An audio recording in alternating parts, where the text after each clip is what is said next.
বাচ্চার মুখে চিনি দিতে দরগা শরীফ যেতে হবে, এটা ভিত্তিহীন কথা।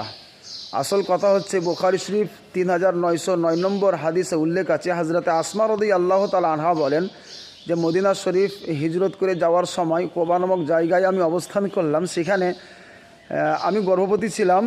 ওই অবস্থায় হযরতে আব্দুল্লাহ বিন জুবাইর রাদিয়াল্লাহু তাআলা আনহুকে আমি জন্ম দিলাম। জন্মের পরেই ওনাকে নিয়ে রাসূল সাল্লাল্লাহু আলাইহি সাল্লামের দরবারে গেলাম আর ওনার কোলে ওনাকে দিয়ে দিলাম।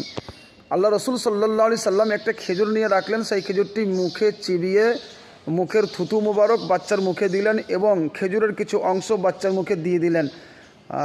এটাকে তাহনিক বলা হয়। তাহনিক করলেন এবং তার জন্য দোয়া করলেন, তার বরকতের জন্য দোয়া করলেন।